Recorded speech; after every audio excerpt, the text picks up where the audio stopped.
Madame, Monsieur, bonsoir. Merci de votre fidélité à la une ce soir. Enlèvement des personnes, incendie des maisons à Mahagui par les groupes armés. La société civile locale s'invite au débat pour appuyer les efforts de l'armée dans la stabilité de l'Ituri. Un nouveau plan de sécurité est attendu des 4 jours des travaux lancés hier.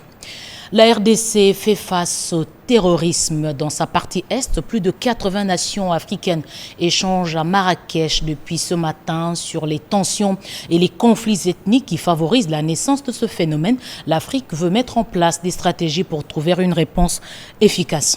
Le Fonds monétaire international encourage le gouvernement à renforcer les efforts des réformes pour contenir les dépenses courantes. Un accord a été trouvé pour la 2e revue. La délégation du FMI a été invitée à la réunion de conjoncture économique au ministère des Finances. Voilà tout pour les titres. Madame, Messieurs, bonsoir. Merci de votre fidèle attention. Une invitée dans ce journal, Lydia Mbaka Yawili, CEO de Dreams, un cabinet conseil en communication qui compte organiser un événement socioculturel pour la 5e fois. Madame, bonsoir. Bonsoir madame. Je vous retrouve un peu plus tard et nous aurons des détails sur cet événement que vous comptez organiser. Merci d'être là. Merci de me recevoir. Et pour commencer, crise en Ukraine et son impact sur les économies africaines. Le sujet a été évoqué au cours de la dernière réunion de l'Union africaine tenue par visioconférence. Le président de la République démocratique du Congo, Félix-Antoine Tshisekedi Tshilombo, a pris part à cette réunion. Aussitôt rentré d'Abidjan ce mardi, le président de la République Félix-Antoine Tshisekedi Tshilombo a participé par visioconférence à une réunion du bureau de l'Union africaine, présidée par Macky Sall, président en exercice de l'Union africaine. Avec ses homologues du bureau, le président Félix Tshisekedi a évoqué la crise ukrainienne et son impact sur les économies africaines.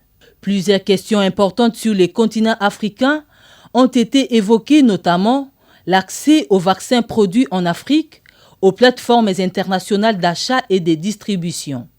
L'impact de la crise russo-ukrainienne sur l'Afrique a aussi été largement évoqué au cours de cette réunion virtuelle. Des élections au Parlement panafricain et des consultations pour le complément de la composition du bureau de la conférence de l'Union africaine pour l'exercice 2022 ont aussi été abordées. Des motions alimentaires qui fragilisent le fonctionnement des provinces. Une proposition de loi fait du chemin au Sénat pour contrer ces pratiques.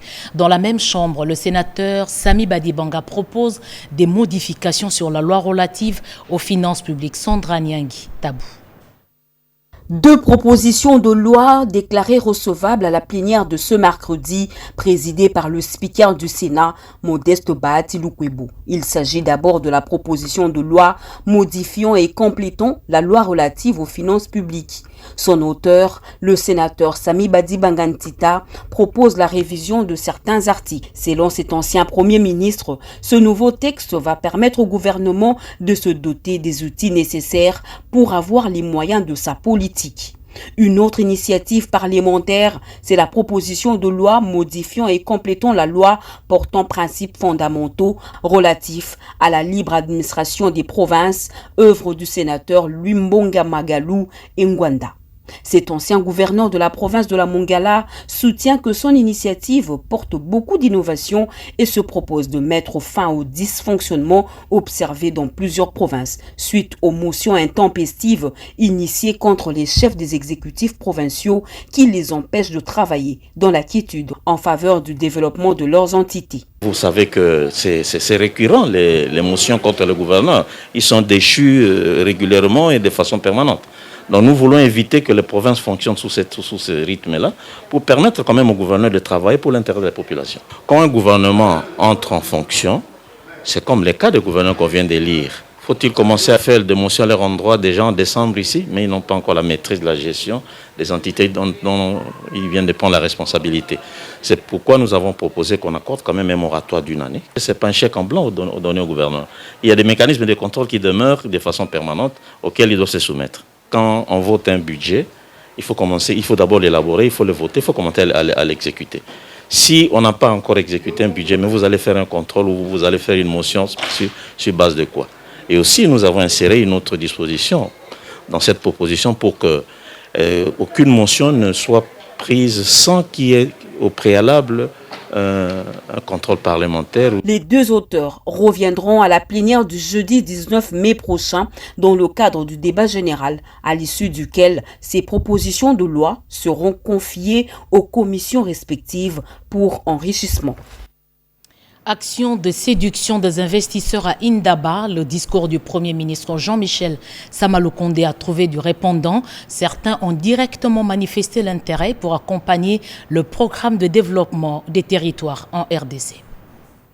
Les discours séduisants du Premier ministre Jean-Michel Samaloukonde Kyenge du haut de la tribune d'Indaba Mining 2022 le mardi 10 mai, ainsi que l'appel lancé aux investisseurs devenus en République démocratique du Congo, scandale géologique, boom minier, avec un climat d'affaires amélioré, a déjà trouvé un écho favorable. Juste après l'intervention du chef du gouvernement, Madame, le gouverneur de la province du Lualaba, Fifi Masuka Saini, a conduit une délégation de l'entreprise Omega qui veut investir dans les secteurs des infrastructures routières.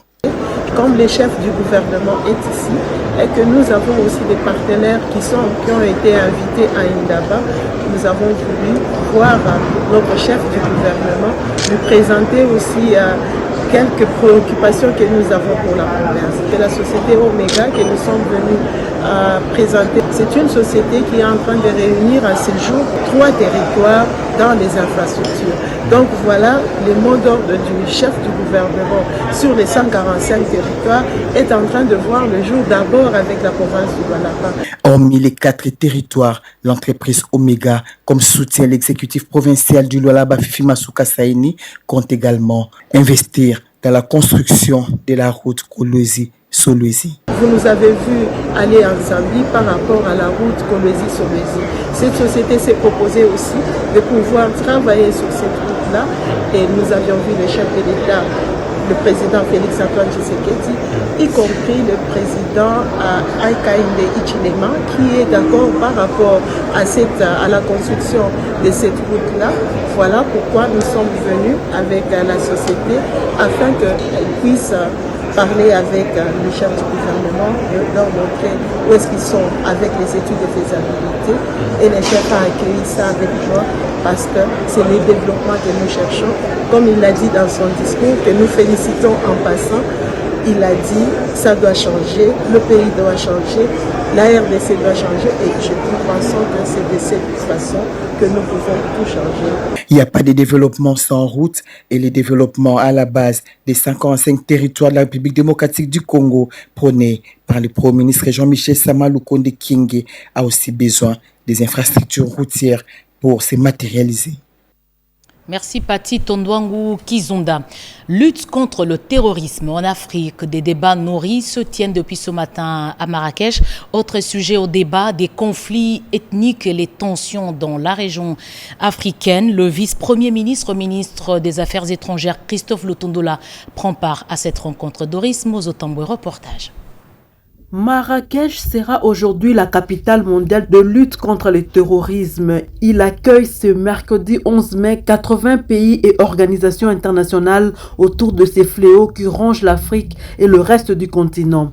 C'est une réunion organisée conjointement par le ministère des Affaires étrangères du Maroc et le sous-secrétaire d'État américain Anthony Blinken. Elle sera axée sur les défis imposés par le repositionnement de la coalition et devra également mettre l'accent sur les défis sécuritaires auxquels fait face le continent africain, notamment les tensions sécuritaires et les conflits ethniques dans certaines régions en Afrique, plus particulièrement en Libye et au Sahel. Elle sera également une opportunité de débattre de moyens d'action conjointes pour lutter contre le danger terroriste sous toutes ses formes. La République démocratique du Congo prendra part active aux travaux à travers le vice-premier ministre, ministre des Affaires étrangères et de la coopération internationale, Christophe Lutundola Palapena-Pala, qui a foulé le sol marocain hier mardi tard dans la soirée au Marrakech, ville qui va abriter cette importante réunion. La République démocratique du Congo est aussi victime des actes de terrorisme dans sa partie Est.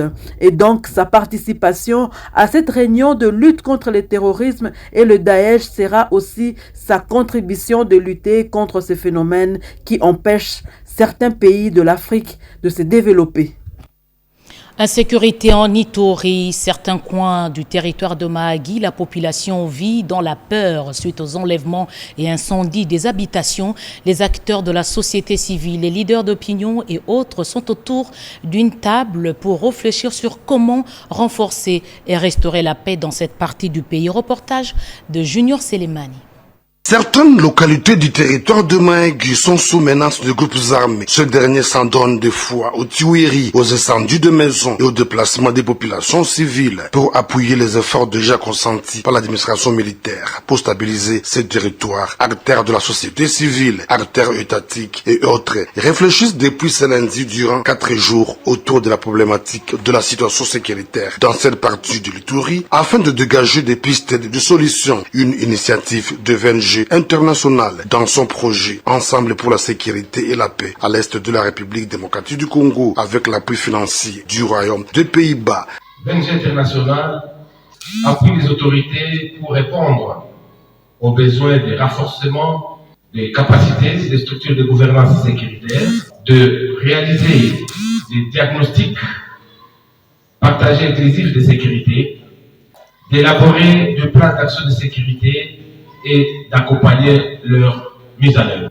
L'administrateur militaire du territoire de Mahagi, qui a ouvert ses travaux, attend de participants un travail de qualité pour la sécurisation totale du territoire de Mahagi. L'atelier qui commence aujourd'hui aura-t-il pour but de mettre à jour le diagnostic de sécurité de Mahagi et actualiser le plan d'action de sécurité en fonction des nouveaux problèmes et menaces sécuritaires à Paris et identifier de façon participative et inclusive par les acteurs de sécurité ou différentes parties prenantes du territoire de Mahagi.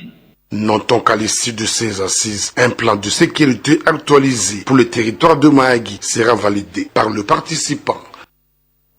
Plusieurs femmes africaines d'influence, parmi lesquelles la première dame de la République démocratique du Congo, Denise Nyakero Tshisekedi, ont haussé le ton à Abidjan en marge des travaux de la COP 15.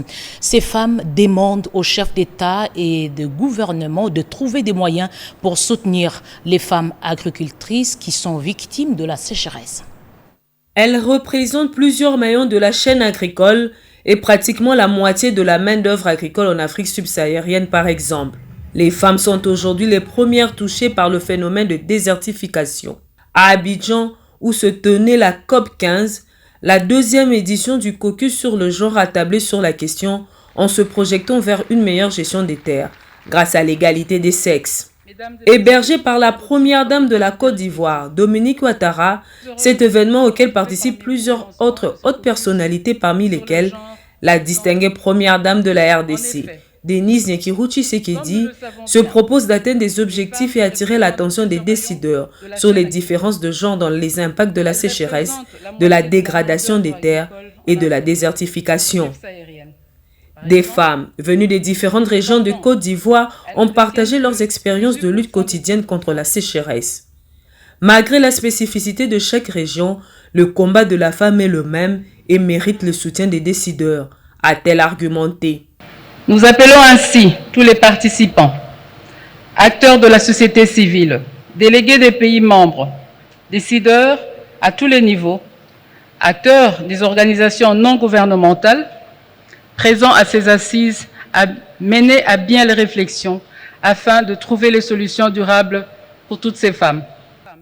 Denise Nyakero Tshisekedi et ses semblables sont unanimes sur le fait que la pauvreté qui a un visage beaucoup plus féminin doit être combattue avec méthode et l'accompagnement des pouvoirs publics. Ces travaux ont débouché sur une déclaration d'Abidjan invitant les Nations Unies, le gouvernement des pays du monde à intégrer la dimension genre dans ce combat contre la désertification. Reportage de Naïcha Kialamouila. Les conclusions de la mission du FMI à Kinshasa. Un accord a été trouvé pour la deuxième revue au cours de la réunion de Troïka stratégique tenue au ministère des Finances. Autre sujet évoqué, les perspectives économiques pour 2022. La République démocratique du Congo et le Fonds monétaire international émettent sur une même longueur d'onde. La mission du FMI, qui est en RDC depuis le 27 avril dernier, dispose de toutes les informations nécessaires pour franchir la prochaine étape. Mercedes Vera Martin et sa délégation était à la réunion de la Troïka politique présidée par le ministre des Finances, Nicolas Kazadi, pour présenter les conclusions des discussions eues avec différentes institutions congolaises.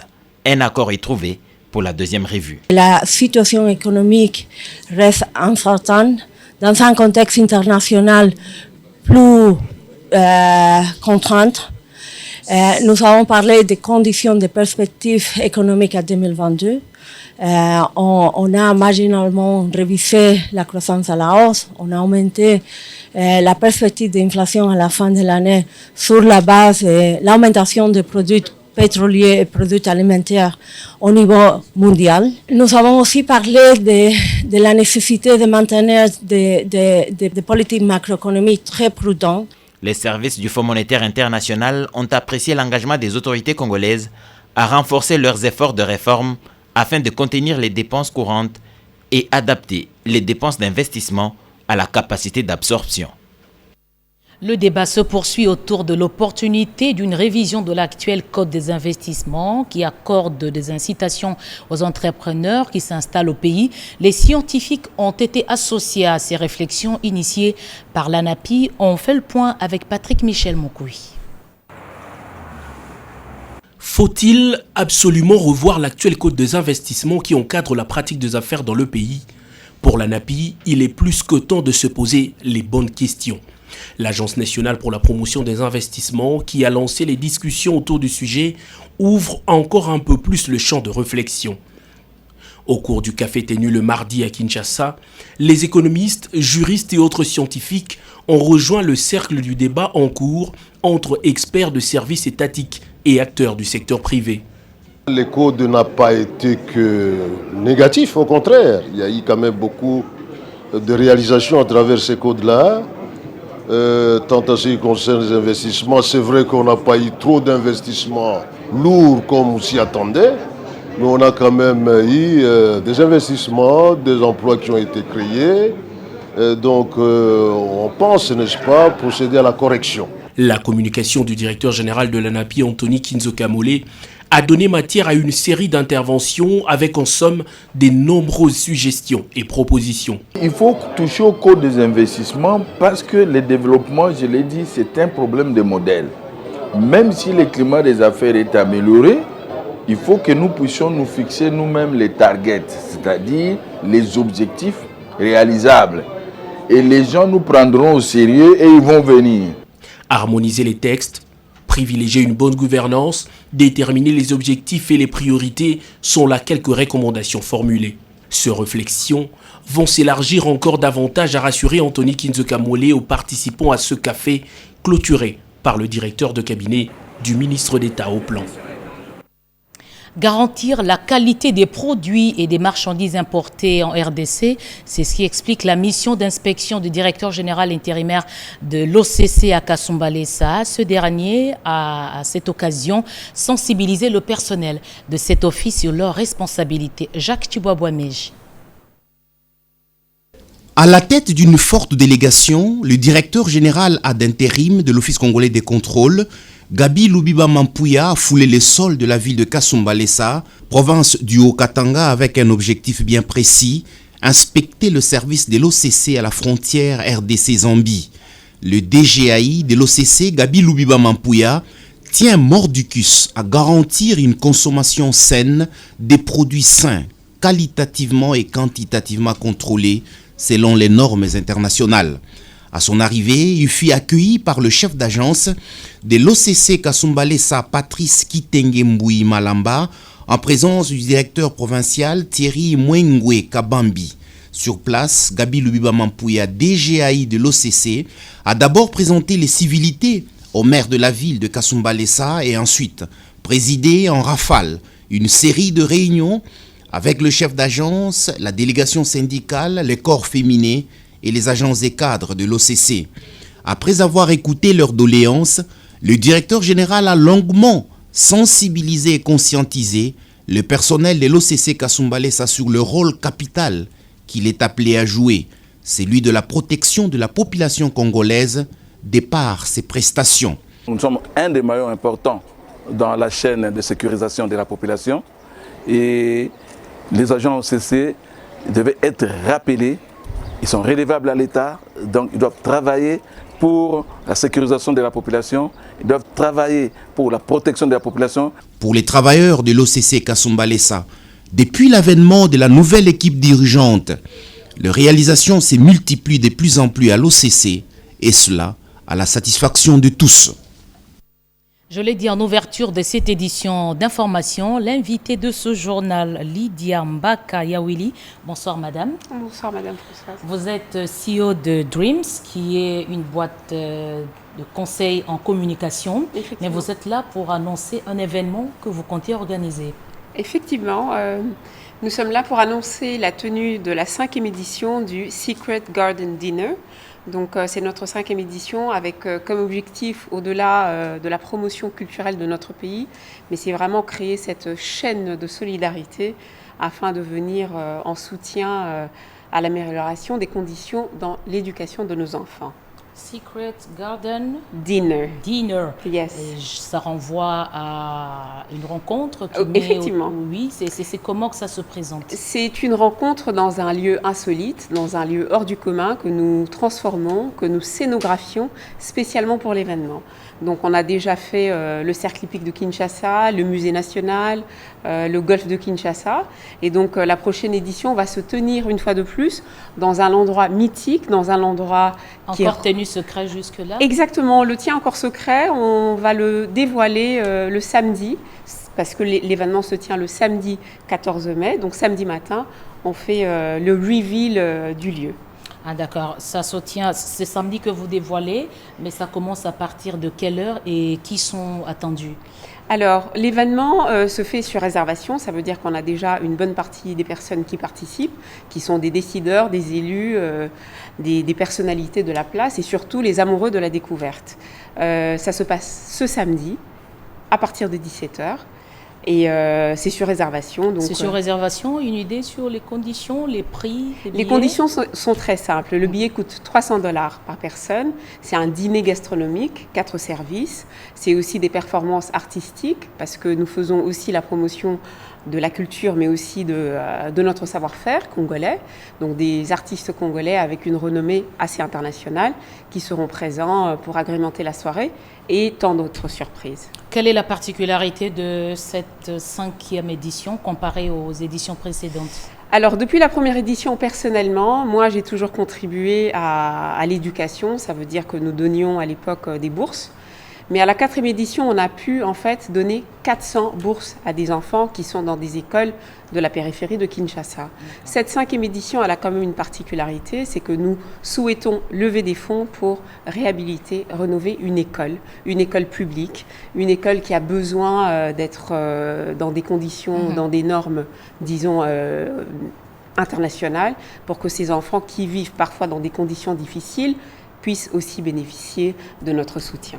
Jusque-là, on continue à se faire réserver? C'est encore possible? C'est encore possible, on a encore quelques places. On a malheureusement juste quelques heures, donc on espère pouvoir aller jusqu'au bout avec les dernières réservations. Merci Madame Lydia Mbaka Yawili pour toutes ces informations et très bonne soirée et bonne chance à l'activité de samedi. Et merci beaucoup Madame. Poursuivons cette édition d'information avec les dernières images des activités déployées à Abidjan par le président de la République. En marge de sa participation à la COP15 sur la lutte contre la déforestation et la dégradation des terres, le président de la République, Félix-Antoine Tshisekedi Tshilombo, a été reçu en tête-à-tête par son homologue Alassane Ouattara. Le chef de l'État ivoirien a remercié son frère congolais pour sa présence et sa contribution à cette réflexion sur l'avenir de notre planète. Présenté comme un pays solution face aux défis du changement climatique, la voix de la République démocratique du Congo était très attendue à Abidjan et le discours du président Tshisekedi a été très apprécié. Comme à son habitude, le chef de l'État a profité de ce voyage à l'étranger pour rencontrer la diaspora congolaise.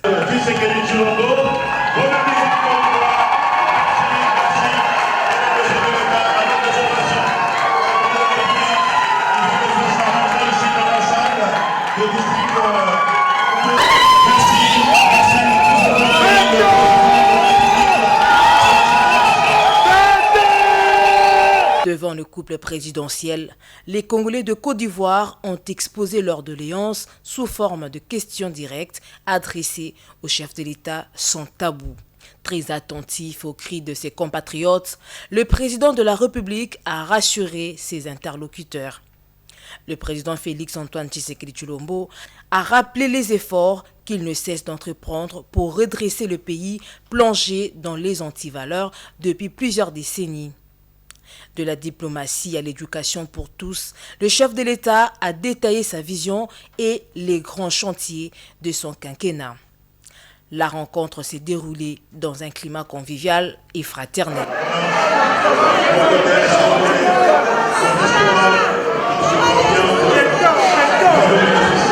Le chef de l'État et la première dame ont quitté la terre ivoirienne pour regagner Kinshasa en début d'après-midi ce mardi 10 mai 2022. À leur départ, certains officiels de la délégation de la République démocratique du Congo étaient présents sur le tarmac pour saluer le chef de l'État et la première dame.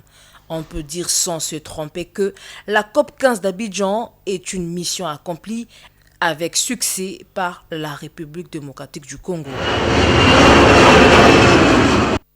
Vous le savez, le parti présidentiel a soutenu certains candidats à gouverneurs lors des élections du 6 mai dernier. Parmi les postes raflés, c'est au Kasaï oriental. Le nouveau gouverneur est à Kinshasa. Il a été accueilli à l'aéroport international de Njili par le secrétaire général de l'UDPS, Alain Bikaï. L'Union pour la démocratie et le progrès social compte ses premiers gouverneurs de province. Les Kasaï oriental, Kasaï central et Tanganyika seront dirigés par les filles du parti d'Étienne Tshisekedi. Ces bulletins électoraux et les fruits des clairvoyances d'Augustin Kabouya, dont la maîtrise des rois du parti ne fait l'ombre d'aucun doute. John Kabea du Kasaï central et Patrick Mathias Kabea Machabidi du Kasaï oriental sont revenus pour faire les rapports aux gestionnaires au quotidien du parti, afin que ces derniers leur donnent des nouvelles directives. Très erré, le secrétaire général de l'IDPS s'est personnellement déplacé à l'aéroport d'Njili pour accueillir ses fils maison. Les premiers mots de John Kabea étaient la gratitude au chef de l'État et à l'Union pour la démocratie et le progrès social. Alors je dis grand merci à mon parti qui m'a soutenu, et en particulier aussi le chef de l'État. Alors l'émotion est énorme, ce n'était pas facile, mais nous avons parvenu à gagner des élections. La femme du groupe, élue gouverneur du Tanganyika Jili Ngungwa Mwayuma, est attendue à Kinshasa ce jeudi. L'UDPS ou Kabouya affiche une bonne santé politique et augure des lendemains meilleurs et rassure pour les prochaines joutes électorales. Malaga, en Espagne, accueille les travaux de la conférence sur l'avenir sans terrorisme. La RDC, intéressée par cette thématique, prend part à ces travaux par la présence du ministre des Droits humains, Albert Fabrice Puela. Eddy, reportage.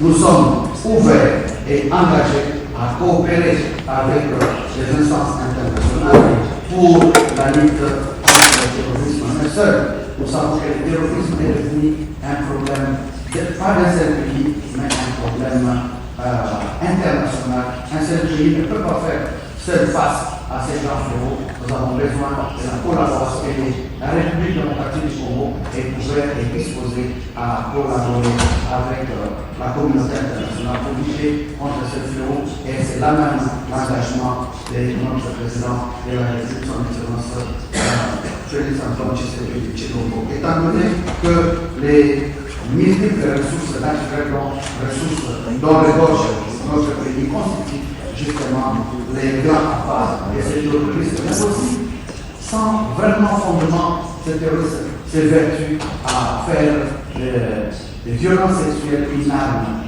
et des terreurs justement. Nous nous engageons à appuyer le prix Nobel de la paix, le docteur Denis Mukwege, qui avant on ne pouvait pas faire de déplacement à la capitale, à Kinshasa. Aujourd'hui, il veut le faire et nous sommes engagés à lutter contre le terrorisme pour la promotion des droits de l'homme. Les violences sont telles que les victimes se comptent en millions en République démocratique du Congo. Il a été mis sur pied une politique des... Où en sommes-nous avec les actions sur la protection, la promotion des droits des femmes et de l'enfant, des actions prévues dans l'agenda 2022 du ministère du Genre, Enfants et Familles? Pour faire une évaluation, la ministre Gisèle Ndaya Luseba a réuni son administration. Cédric Keninambo, reportage. Au ministère du Genre, Famille et Enfants, tout s'est fait selon un chronogramme, un agenda précis. À la lumière de ces principes, la ministre du Genre, Enfants et Familles, Gisèle Ndaya, a réuni directeurs, responsables de l'administration de son secteur et responsables de structures spécialisées. Une réunion de planification annuelle pour déterminer les objectifs et établir un job description. Implication de l'administration, plan d'action, afin d'obtenir la libération des fonds destinés à l'entière de sécurité sociale en faveur des employeurs. Les jeunes à développer leurs projets économiques dans ce qui est de ces attributions. La secrétaire générale va vous remettre un chacun. La lettre d'émission du gouvernement remise à ces hauts responsables du genre, des directives précises leur ont été également données.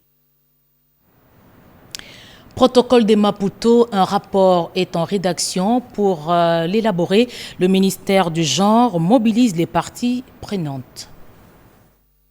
En 2008, la République démocratique du Congo adhère au protocole à la Charte africaine de droits de l'homme et de peuples relatifs aux droits de femmes en Afrique. Cet engagement implique pour la RDC des obligations à observer, notamment la mise en place des réformes politiques, juridiques, administratives visant à garantir le respect des droits de femmes ainsi que l'élimination des inégalités, mais aussi la soumission dans les délais impartis des rapports périodiques sur les mesures entreprises. Après le premier rapport soumis en 2017, place à l'élaboration du deuxième rapport périodique dont la feuille de route a été présentée ce mardi 9 mai aux différentes parties prenantes par la cellule d'études et de planification de la promotion de la femme, de la famille et de protection de l'enfant du ministère du Genre, Famille et Enfants.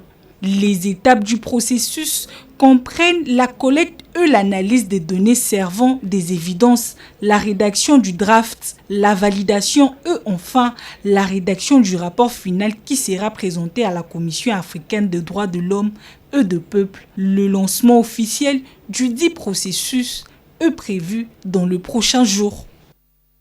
Liberté de la presse, dépénalisation des délits, ce sont des nouvelles propositions qui ont été évoquées au cours de la deuxième session tenue par le comité de suivi des États généraux de la communication et médias. Reportage de Gaëtan Gamalano. C'est au centre Nganda que le comité de suivi de recommandation des États généraux de la communication et médias qui s'y sont déroulés en janvier 2022 a tenu sa deuxième session sous la présidence de son vice-président Elvis Moutiri en remplacement du ministre de la communication et médias empêché. Tous les membres du comité de suivi ont examiné la feuille de route élaborée après leurs recommandations émises lors des États généraux de la communication et médias. Parmi ces recommandations figurent le moratoire sur les arrestations de journalistes dans l'exercice de leurs fonctions. C'est en discussion, ça va être en débat, même si la tendance est à revoir un peu ce que nous sollicitons, mais nous allons faire ces plaidoyers. Ça doit être une décision politique, parce que ça participe aussi de ce que les instances, les institutions de la République peuvent accorder aux journalistes de notre pays pour qu'ils fassent ce travail en étant un tout petit peu protégés. Les membres du comité de suivi ont fait de la dépénalisation du délit de presse l'une des questions prioritaires au cours de cette rencontre qui intervient après celle du mois de mars. Vous savez, nous sommes dans un contexte démocratique et il est vraiment mal vu partout à travers le monde quand un journaliste a fauté de l'arrêter. Il y a d'autres sanctions qu'on peut prévoir. De réunions qui déterminent la volonté de toute une corporation et son ministre de tutelle d'assainir le secteur de médias en RDC. Voilà, ce journal est terminé, mesdames, messieurs. Merci de l'avoir suivi à travers le monde. Retrouvez à 23h José Baïtouambo, demain 20h, Sandra Nyangitabo. Je vous retrouve lundi prochain.